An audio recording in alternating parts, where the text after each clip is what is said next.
Baik, selamat sore Pak Remi. Selamat sore. Baik, terima kasih karena sudah meluangkan waktu untuk berdiskusi singkat dengan saya.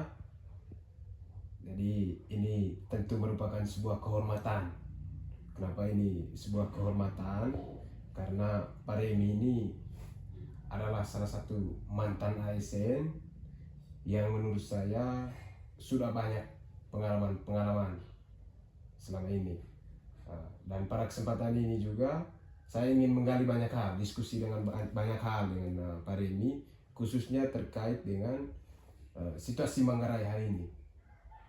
Sebagai seorang pensiunan ASN, kira-kira bagaimana Pak Remi melihat kondisi Manggarai hari ini, khususnya dalam hal birokrasi? Apakah birokrasi di Kabupaten Manggarai ini sudah berjalan maksimal ataukah seperti apa? Baik, terima kasih. Pertama sekali saya menyampaikan dulu selamat datang di rumah ini.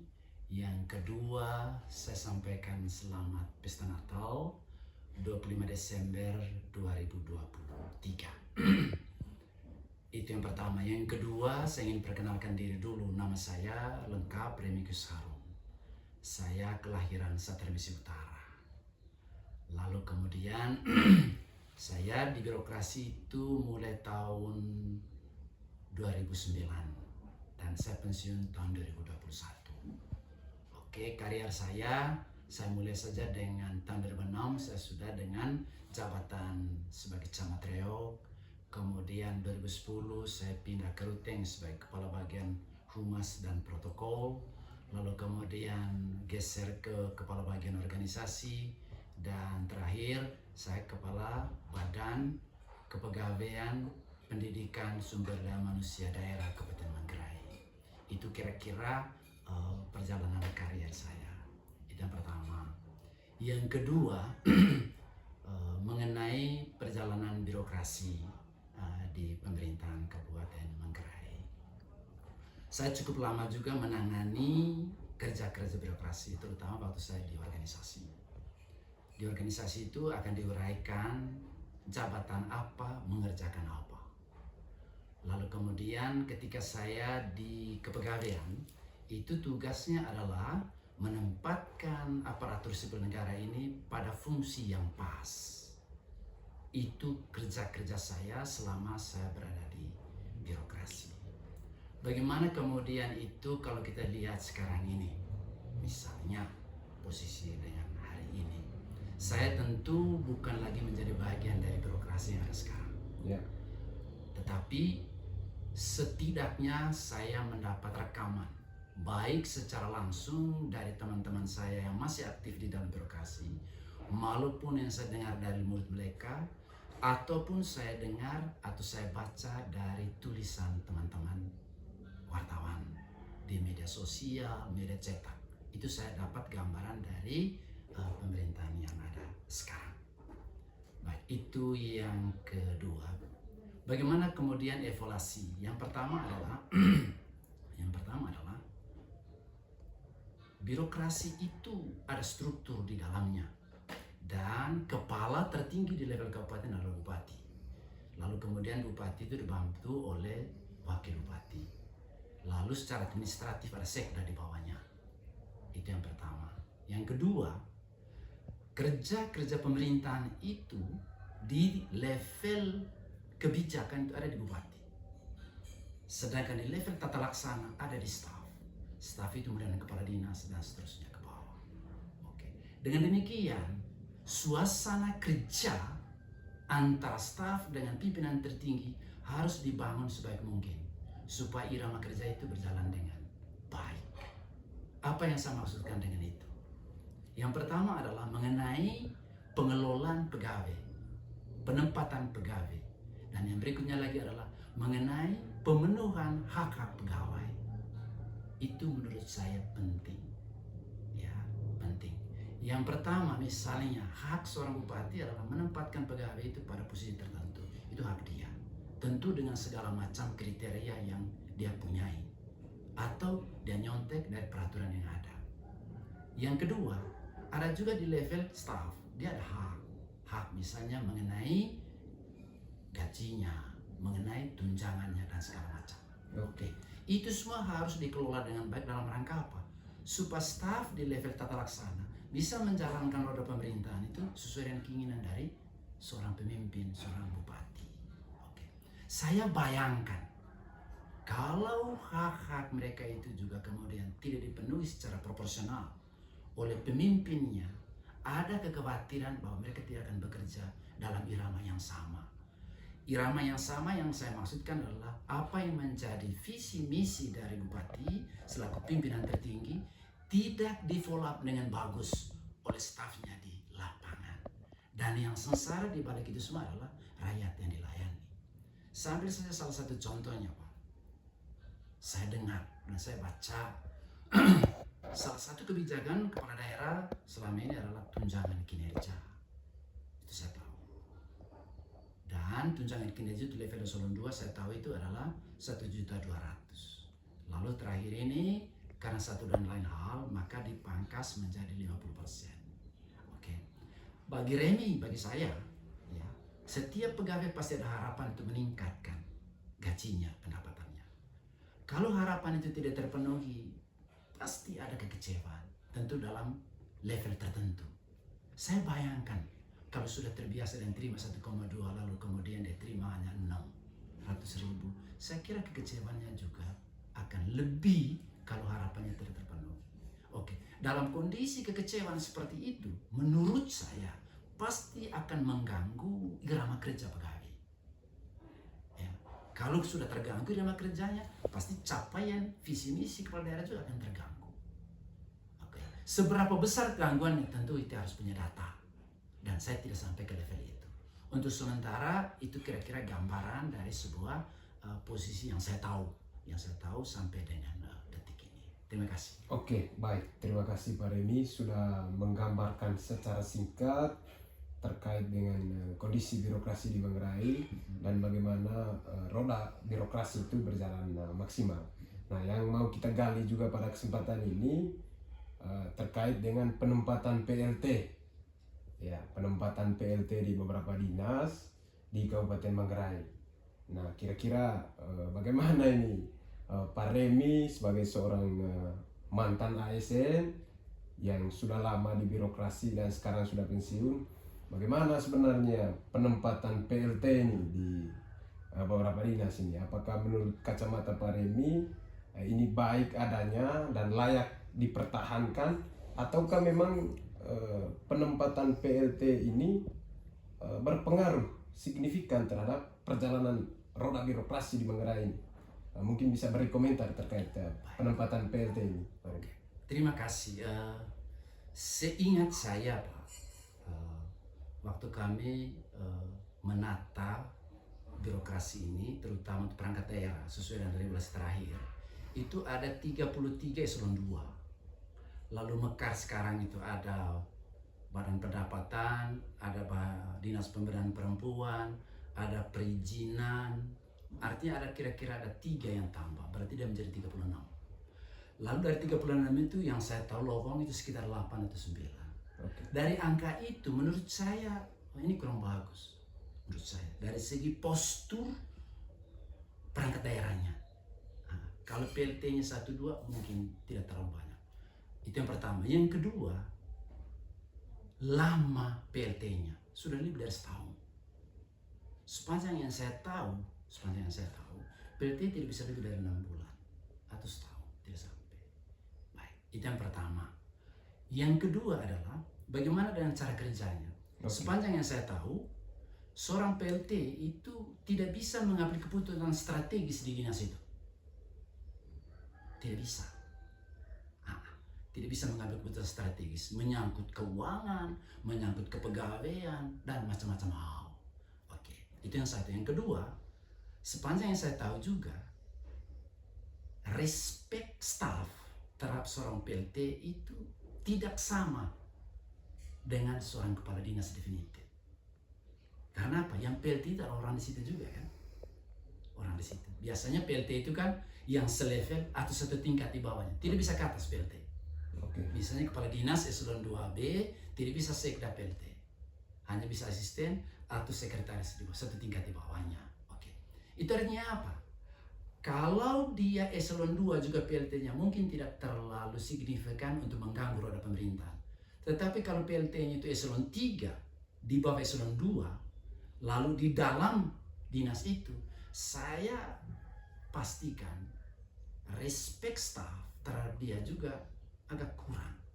Dan berpengaruh Dan terhadap berpengaruh terhadap kerja. kinerja. Karena respect itu ada pengaruh terhadap irama kerja. Oke. Ya, katakanlah dia takut sedikit kalau diperintah oleh atasannya yang definitif dibandingkan kalau seorang PLT yang perintah mungkin tidak terlalu. Ya, bukan maksud saya bahwa tunggu takut baru tidak. Gigitnya perintah atasan itu terhadap staf kalau diperintah oleh seorang kepala dinas itu lebih menggigit stafnya dibandingkan dengan seorang PLT. Kira-kira gitu. Dengan demikian maka ada 8 dinas atau badan di pemerintah Kabupaten Manggarai ini yang irama kerjanya itu tidak sesignifikan dinas-dinas lain dinas-dinas lain. yang memiliki pemimpinnya yang definitif. Oke. Lalu implikasinya apa? Tentu kepada pelayanan publik.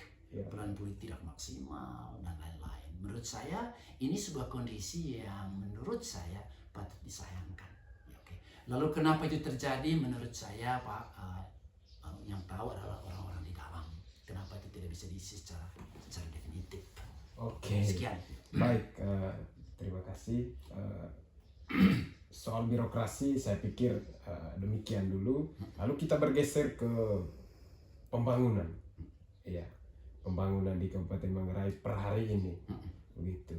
Jadi saya cukup tahu bahwa Pak Remi juga selama ini aktif sekali untuk mengamati dinamika perkembangan pembangunan di Kabupaten Manggarai ini. Dan tadi kan sudah memberikan pandangan, pendapat terkait kondisi birokrasi di Manggarai. Sekarang saya pengen tahu juga ini Pak Remi, kira-kira bagaimana Pak Remi melihat tentang kondisi pembangunan di Kabupaten Manggarai dari segi distribusi pembangunan sampai ke kualitas pembangunan, khususnya pembangunan fisik di Manggarai ini. Apakah sudah optimal ataukah ada catatan-catatan kritis di balik pembangunan hari ini? Oke, baik. Terima kasih Pak. Yang saya tahu bahwa pembangunan itu dilaksanakan karena kebutuhan.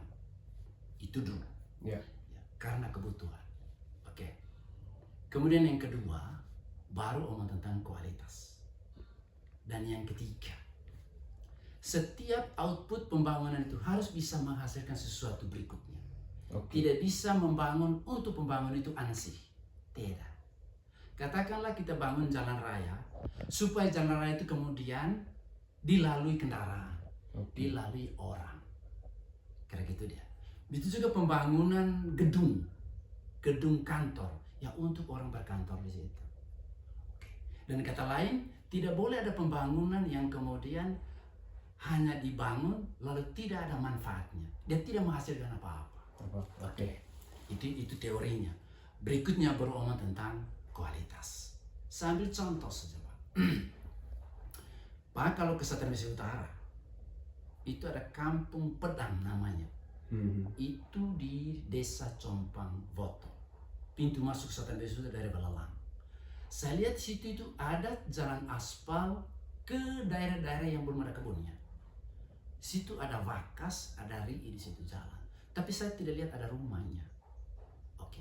Lalu kemudian yang kedua, saya coba cek, tidak ada kendaraan juga lewat di situ. Mungkin orang ke kebun, iya. Bagi saya, pembangunan ini Mubazir, dia tidak berdasarkan kebutuhan. Iya. Bisa saja dia punya omongannya begini, ya untuk membuka pemukiman baru. Oke, setuju. Tapi kan bagaimana dengan pemukiman yang lama, yang sudah padat orang, tapi jalannya belum aspal. Itu kan berurusan dengan prioritas. Oke. Ya kan? Mestinya jalan raya itu ditingkatkan, prioritas adalah ke daerah ekonomi, ke pemukiman, bukan ke hutan. Ya, ke hutan boleh, ya boleh, tetapi itu menjadi prioritas 2, prioritas 3 dan lain. Kalau anggaran cukup. Oke, itu contoh. Contoh lain misalnya, zamannya Pak Kris dulu atau zamannya Pak Kamil di situ, menurut saya uang cukup, tetapi mereka hentikan seluruh pembangunan fisik berupa kantor. Mereka katakan belum terlalu perlu, gunakan kantor yang ada sekarang. Karena apa? Uang kita masih dibutuhkan untuk pembangunan infrastruktur yang berurusan langsung dengan masyarakat. Ya, pembangunan sekolah misalnya, daripada anak sekolah duduk di bawah tenda yang tidak bagus, pembangunan puskesmas itu kebutuhan yang cukup vital dan lain-lain. Dibandingkan misalnya kita membangun gedung untuk pasar, lalu kemudian orang tidak jual-jualan di situ, kan mubazir, terbuang dia. Saya kembali ke belakang bahwa prinsip dari pembangunan adalah berdasarkan kebutuhan. Siapa yang butuh?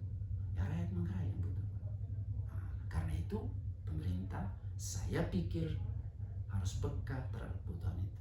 Dia dengar dari siapa? Bisa dengar langsung dari rakyatnya, bisa juga melalui perwakilannya di lembaga DPRD. Ya. Iya. Untuk sementara. Oke, menarik sekali tadi pembahasan soal bagaimana penempatan skala prioritas itu Ya, skala prioritas. dalam hal pembangunan infrastruktur. Nah, kita tahu juga kan pembangunan hari ini saya sebut saja membutuhkan dana yang cukup fantastis. Itu kan pembangunan atas labar. Ya, kalau tadi Pak Remi mengangkat contoh di wilayah Satarmese, Sulawesi Utara. Satarmese Utara, tepatnya di Pedang. Pedang, ya. Tepatnya di Desa Pedang. Cepontopo. Saya ingin mengajak lebih ke ibu kota kabupaten dulu. Ya. Ibu kota kabupaten, dan ada pembangunan besar yang saya lihat juga yang tentu saja membutuhkan dana yang banyak. Antara lain misalnya atas labar, lalu juga pembangunan kantor Dekranasda. Nah, bagaimana Pak Remi sebagai salah satu tokoh masyarakat melihat pembangunan ini? Apakah menurut Pak Remi ini benar-benar dibutuhkan hari ini, ataukah memang ada pembangunan lain yang mestinya disentuh dan menjadi perhatian serius dari Pemda Manggarai hari ini? Itu mungkin bisa beri komentar terkait itu. Terima kasih banyak. Saya kembali ke teori dasar tadi, bahwa pembangunan dilakukan karena kebutuhan. Pertanyaan saya, butuh rakyat Manggarai dan pemerintah Kabupaten Manggarai terhadap pembangunan atas labar? Kalau jawabannya ya, apa kebutuhannya? Kan begitu. Oke. Kalau tanya Remi, boleh saja. Ya. Oke, bagi saya pembangunan atas labar itu dibangun karena kebutuhan-kebutuhan lain dari rakyat Manggarai ini sudah terpenuhi. Sekarang kita tanya rakyat Manggarai, sudah terpenuhi seluruh kebutuhan mereka? Saya kira tidak. Oke. Kalau kita komparasikan pembangunan itu dihubungkan dengan kebijakan memotong dana atau tunjangan kinerja pegawai, bagi saya kalau saya pegawai, saya rasa tidak adil. Ya, karena apa? Berharap naik saja, ketika tidak naik saya kecewa. Apalagi kalau saya sudah biasa dengan 1,2, lalu tiba-tiba itu dipotong. Begini, saya kembali ke 1,2 potong. Pegawai itu Pak, menurut saya di atas 90% hampir dia punya SK itu gade di bank. Oke. Seluruh gaji dia digade di bank. Dan bisa saja hidup harian dia hanya berharap pada tunjangan kinerja yang 1,2 untuk eselon 2. Tiba-tiba, dan 1,2 itu untuk membiayai anaknya kuliah, untuk beli makanan di rumah. Tiba-tiba potong 50, sisa 600. Dia minus toh Pak. Dan kalau yang terjadi, itu sangat berpengaruh terhadap irama kerja dia di kantornya. Dalam hubungan di atas, ya saya sendiri tidak tahu proses awalnya. Kalau itu disandingkan dengan kebijakan memotong gaji pegawai, menurut saya ini tidak adil. Ini penting, tapi mungkin tidak hari ini. Mungkin tahun depan. Timingnya belum pas. Apalagi kita baru-baru ini dengan COVID kan Pak. Seluruh uang kita kan diarahkan ke COVID ya. Kemudian Dekranasda. Sayang sekali kalau kita bangun sebuah gedung yang kemudian tidak useful ya. Kegunaannya tidak 1 kali 24 jam. Hanya untuk 1 hari, kemudian berhenti. Lalu jangan lupa gedung itu juga pasti ada biaya pemeliharaannya. Di situ ada bayar air minumnya, listriknya, teleponnya, dan lain-lain. Oke. Sehingga dengan demikian, bagi saya harus dijawab pertanyaan saya. Apa perlunya itu dibangun? Apa perlunya? Satu, kedua, disandingkan dengan kantor-kantor lain. Coba lihat kantor-kantor lain juga. Seperti kepegawaian di sana itu sangat tidak bagus lah menurut saya dibandingkan dengan gedung Dekranasda. Sementara kantor di sana itu melayani hampir 5.000 pegawai di Kabupaten Manggarai, kantor itu, tapi sangat jorok, sangat tua itu kan. Mungkin itu lebih penting dibandingkan dengan Dekranasda. Lalu coba dihitung juga misalnya, kalau betul itu gedung Dekranasda, seberapa besar profit yang bisa dihasilkan dari gedung itu? Kan ini berurusan dengan duit kan, ini kan sektor ekonomi itu gedung. Oke. Ya, seterusnya. Kalau di kepegawaian, pelayanan pegawaian tok dia kan, dia tidak perlu hitung dia punya untungnya. Seberapa besar profitnya dari gedung itu untuk bisa menunjang pertama uang kepada rakyat yang bekerja di situ, atau mungkin ada pengaruh terhadap pendapatan untuk pemerintah Kabupaten Manggarai dalam rangka peningkatan APBD-nya. Saya kira yang tahu adalah mereka, tapi basisnya adalah setiap pembangunan itu harus dibuat berdasarkan kebutuhan. Tentu banyak kebutuhan ya, kebutuhan papan, kebutuhan pakaian, makan minum dan seterusnya dan seterusnya. Kira-kira. Oke, baik. Menarik sekali tadi catatan-catatan kritis dari Pak Remi sebagai seorang tokoh masyarakat, dan juga pandangan-pandangan kritis terhadap kondisi terkini Manggarai. Jadi saya ingin bergeser ini, Pak Remi. Kalau tadi kita bahas tentang bagaimana situasi Manggarai dalam konteks pembangunan dan juga birokrasi, nah saya ingin bergeser ke pemimpin Manggarai hari ini. Jadi karena kenapa saya ingin bergeser dan pindah topik ke sana, karena kita tahu bahwa kualitas birokrasi, kemudian juga kualitas pembangunan, baik itu pembangunan fisik maupun pemberdayaan, tentu saja tidak terlepas dari siapa yang memimpin tokohnya gitu. Jadi sebagai seorang tokoh yang aktif mengamati dinamika perkembangan Manggarai hari ini, ada beberapa nama yang tidak perlu saya sebutkan. Ya, ada beberapa nama dan saya yakin juga Pak Remi mengetahui situasi ini Manggarai hari ini. Dari beberapa nama ini, kira-kira siapa yang menurut Pak Remi layak dan pantas untuk menjadi pemimpin Manggarai ke depannya? Baik, terima kasih banyak ya. Saya mendengar dari beberapa pihak ada sekian orang atau sekian teman kita ini yang mau maju untuk menjadi bupati pasca H2N ini tahun depan. Tapi saya coba berteori sedikit sebenarnya.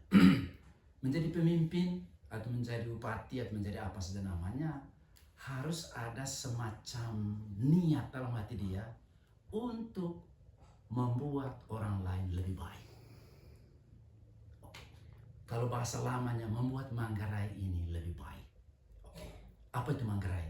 Manggarai itu sebuah entitas kan, ada pemerintah di dalamnya, ada rakyat, ada wilayah. Saya omong saja sekarang ini, pemimpin yang bisa membuat rakyatnya hidup lebih baik dari hari ini. Hidup lebih baik. Mesti ada itu. Di samping kemampuan-kemampuan yang lain. Baik. Saya melihat yang saya dengar selama ini ada beberapa calon ya yang sudah mulai siap-siap untuk maju. Dari semua itu saya melihat ada satu teman saya namanya Nilis Dola. Dia itu sepanjang, mudah-mudahan saya tidak salah, dia di jalur independen. Dan saya pikir patut dipertimbangkan orang ini untuk kita dorong menjadi bupati Manggarai periode berikut ini. Apanya yang saya lihat di dalam diri dia? Pertama, dia ini birokrasi, lalu kemudian minta berhenti lebih awal, hanya karena cita-cita. Ya, pensiun dini. Bagi saya itu tanda bahwa dia serius. Itu satu. Yang kedua, ini sebuah testimoni sederhana tapi menurut saya penting. Waktu saya jadi camat di Riau dulu, beliau ini seorang bisnismen juga menurut saya. Dia punya mobil 2 untuk cari makanan dan lain. Bagi saya ya, menjadi pemerintah juga harus punya kemampuan untuk mencari uang. Ingat, rumusan keuangan di pemerintah namanya anggaran pendapatan dan belanja daerah. Saya lama di pemerintahan. Yang sering diributkan itu di belanjanya, pendapatannya tidak. Karena itu menurut saya menjadi pemimpin, kalau boleh juga pemimpin yang punya kiat, punya kemampuan untuk bisa menghasilkan uang. Dengan cara apa saja? Mereka yang tahu secara detail. Bukan sekedar mampu mengelola uang yang sudah ada. Menurut saya, kedua kemampuan ini harus berada pada poin yang sama. 50% mampu mendapatkan keuangan, 5% cuma mampu mengelola. Kalau kita ngomong tentang APBD sebagai 100%. Oke. Dan saya lihat untuk sektor pendapatan mencari uang panelis bisa. Kemudian yang kedua juga dia ini seorang guru, kemudian dia seorang birokrat, lalu juga kemudian coba berusaha dengan hal tertentu. Berikutnya, kenapa juga saya melihat dia ini jalur independen.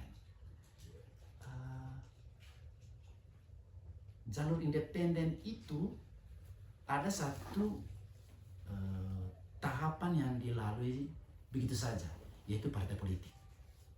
Itu artinya apa? Dia sebenarnya lebih dekat ke rakyat dibandingkan dengan calon yang masuk melalui pintu partai politik. Walaupun di ujungnya nanti rakyat juga yang pilih, tapi kan yang usung kan partai politik. Oke. Dan demikian saya pikir kalau saya pribadi ya, panelis melewat jalur independen, menurut saya yang pertama itu sebuah pilihan yang baik menurut saya, dekat dengan rakyat. Yang kedua, negara ini juga mengakomodasi jalan itu melalui undang-undang. Itu kan tidak dilarang. Kemudian yang kedua, saya juga tahu panelis masih membangun juga komunikasi yang sangat intens dengan partai politik. Itu artinya bagi saya, rupanya orang ini juga tidak anti partai politik. Dan itu menurut saya itu sebuah poin penting dari seorang figur jadi pemimpin. Karena apa? Ketika kemudian dia jadi bupati, dia harus bekerja dengan legislatif. Dan legislatif itu adalah produk dari partai politik. Sehingga dengan demikian, seorang calon bupati dari jalur independen adalah orang yang memiliki kemampuan juga untuk berkomunikasi dengan partai politik. Jangan lihat partai politik sebagai lawan atau sebagai oposisi. Tidak. Itu makanya saya pikir ada keseriusan pada dia. Kemudian yang kedua juga, saya lihat kerja dia selama ini ada indikasi keberpihakan kepada orang kecil. Kira-kira gitu untuk sementara yang saya lihat terhadap Pak Anelis. Oke, lalu sebagai seorang tokoh masyarakat, apa kira-kira yang mau disampaikan oleh Pak Remi kepada masyarakat Manggarai secara umum? Oke, baik. Terima kasih banyak. Sebagaimana Pak tahu, juga saya tahu bahwa jalur independen ini kan kerja awal adalah mengumpulkan KTP. Oke, KTP dari siapa? Dari rakyat Manggarai, dari orang-orang yang bakal memilih pemimpinnya. Oke, satu harapan saya adalah bahwa saudara-saudara saya di Manggarai ini yang sudah menyerahkan fotokopinya ya, KTP terhadap panelis, itu juga adalah pilihannya mereka kemudian hari. Itu harapannya. Harapan besarnya. Katakanlah, saya belum tahu berapa ribu yang panelis sudah kumpul, katakanlah 10.000 KTP. Saya anggap 10.000 itu adalah orang-orang yang bakal memilih panelis di kemudian hari untuk menjadi bupati. Itu harapan saya. Terima kasih. Oke, selain harapan kepada sosok Pak Cornelis, kepada masyarakat Manggarai secara umum, kira-kira ada tidak harapan khusus kepada Pak Cornelis manakala dia nanti terpilih sebagai pemimpin atau Bupati Manggarai di periode berikut? Oke, pasti ada itu. Harapan saya ada dua sebuah harapan. Harapan yang pertama adalah mengenai pengelolaan pegawai negeri sipil. Kalau boleh yang pertama based on regulasi. Itu dulu.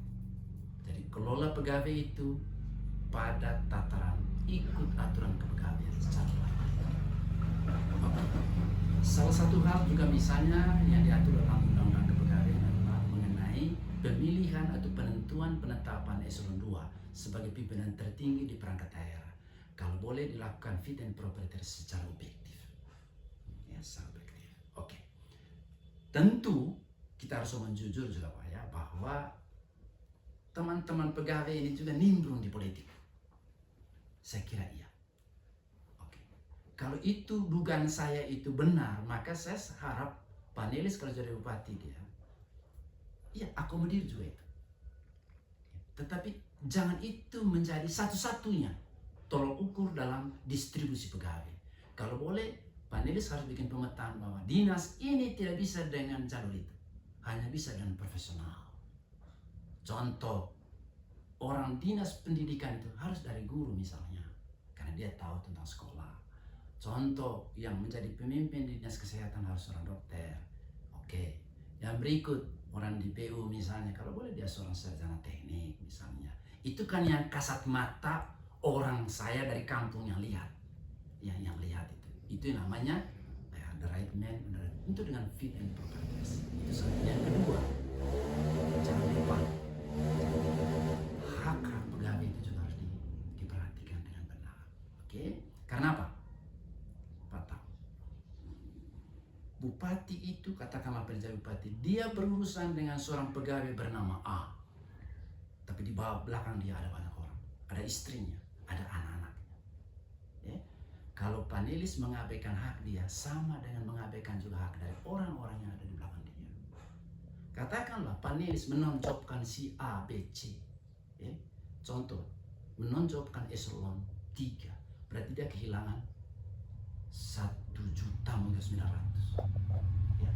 Dan uang itu supaya panelis tahu, yang mudah-mudahan dia dengar nanti apa yang kita omong ini, itu uang dari pegawai itu plus istri dan anak-anaknya itu suami. Kalau uang itu hilang, sana bunuh mereka. Saya bayangkan kalau dalam bulan ini mereka hidup dari angka itu, karena yang lain sudah gade di bank. Ketika itu tidak ada, sama dan membunuh. Pak, itu dosa besar. Dosa besar. Jadi jangan lihat pegawai sebagai pegawai seorang diri, tapi lihat juga bahwa di belakang mereka itu juga ada orang lain. Itu satu. Yang kedua, jadi pegawai itu menjadi kebanggaan luar biasa. Ketika dia nonjol, terpukul susah nonjol. Itu yang saya tahu sekarang, terpukul. Jadi bagi saya mesti ada juga namanya keputusan yang moralis gitu kan. Tidak sekedar bahwa dia memang salah, iya. Tapi kan kesalahan itu kan seorang pemimpin juga harus punya kemampuan untuk memaafkan, mengampuni dia. Karena apa? Karena ada orang-orang yang tidak bersalah di belakangnya. Ya, katakan pegawai itu punya kesalahan, saya rasa kesalahan itu dia punya. Tapi keputusan itu lahir dari kesalahan dia, implikasinya tetap orang-orang di belakang dia yang tidak bersalah. Dan itu seorang pemimpin harus tanggung risikonya. Risiko apa itu? Risiko sanksi moral. Itu kira-kira yang saya mau bangun. Mudah-mudahan panelis bisa tangkap apa yang saya maksudkan. Ya, mudah-mudahan. Saya doakan supaya beliau terus. Baik, terima kasih Pak Remy. Jadi harapan terakhir yang tadi saya pikir sekaligus juga sebagai closing statement kita, diskusi kita. Ada yang kedua belum saya tambahkan. Oh, itu iya. baru birokrasi. Yang kedua mengenai pembangunan ya. Oke. Pembangunan ini kan terutama pembangunan yang ke masyarakat ya. Sekali lagi saya minta panelis kalau jadi bupati harus berbasis pada kebutuhan. Oke. Kebutuhan kita itu mungkin banyak sekali, maka dibikinlah skala prioritas. Oke, prioritas. Itu satu. Yang kedua, jangan lupa ada orang beritahu tentang sustainable ya. Sustainable. Kelanjutan. Oke. Melanjutkan pekerjaan itu kan mulai dari mana? Mulai dari mana berakhir pembangunan itu tahun lalu. Katakanlah Pak, kita mau membangun hot mix dari Perumnas